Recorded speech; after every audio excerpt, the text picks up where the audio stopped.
So last night was 20 days after my ex had been served with a civil lawsuit for abuse of process. She had 20 days to respond and mount a defense, so to speak, but she said screw it.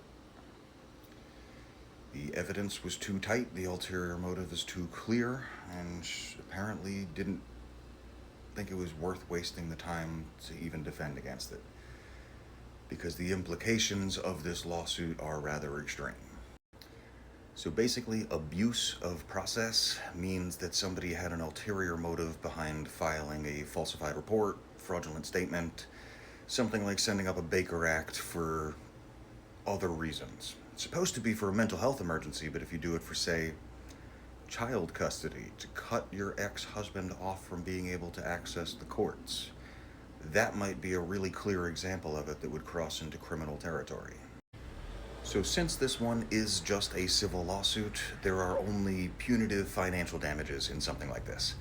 I went for $50,000 to $75,000. The bullshit with this has essentially caused my business to cave and crumble. And then I had to devote my time to other things. So let's classify 75 grand as 1 year of business income after taxes. That's a good place to start. But if you default completely and don't even attempt to defend yourself, it's essentially a tacit admission of all the facts that are placed within it, and that becomes a real problem for criminal referrals afterwards.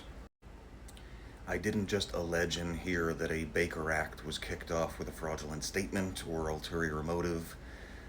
I had 16 or 17 exhibits in there, all of evidence of different crimes, essentially. So if you were blackmailing me and harassing me on TikTok for a week prior to this because I was reporting you to the FBI, how out of nowhere did I become this serious head case that's too dangerous to be around my child? Or did you do it for ulterior motives? Another exhibit directly asked if she was coached by the police into writing all of these sworn statements so that they could start kicking off their little operation against me. Again, no answer. There's another exhibit with messages between us in between the first and second Baker Acts where she's coming over to my apartment to hook up. How could I be so dangerous that you need to lock me up, hold my kid away from me, and then you're gonna hop rape? Doesn't make any sense. Sad that I had to push it into the public sphere, but I'll do anything to protect my daughter and I, because it's the truth. But the real serious implications of this lawsuit is that it's a constructive admission of all the facts within there, judicially ratified, so to speak. So a judge has presided over a hearing and seen, well, she didn't even try to defend herself at all. I guess it is all true shit.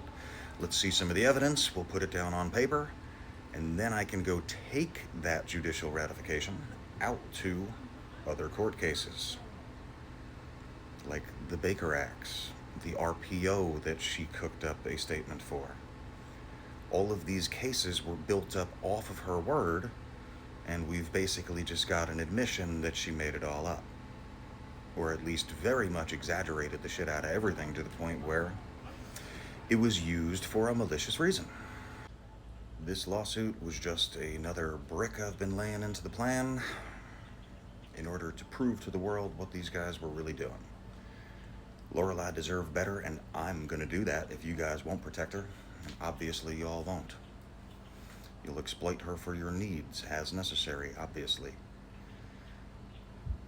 But the fact that she's not defending herself in any way, shape, or form, and none of her handlers that are helping with law enforcement to cook all this whole thing up, none of them thought that they could defeat this lawsuit, is telling. We're in the quiet acceptance phase, which is sad. Why did you guys do this? It was all wildly unnecessary. I was begging you to stop at every point of the way. Just because I was asking you to stop nicely doesn't mean I was going to roll over and let you kill us. Now, this is the really shitty part for all this, because the implications are extreme. That's not an exaggeration at all. These guys cooked up their little scheme, and I don't think my ex really knew just how deep it was going to go, but they walked her right into a life sentence. They walked themselves right into a life sentence because they got caught on video committing these crimes. With the combination of her admission of guilt with the fraudulent statements and the warrant reports all being bullshit and lies, combined with the fact that they're pointing the weapon directly at me and Lorelei in that video, it would be $1 million legal defense to even try and get that reduced from attempted murder of a federal witness down to just felony assault of a child and a veteran. There's no way to defend it. Every single person is silent because they know they're staring down the barrel of life sentences, and if they were to touch me again and anything goes wrong, that gets bumped right up to death.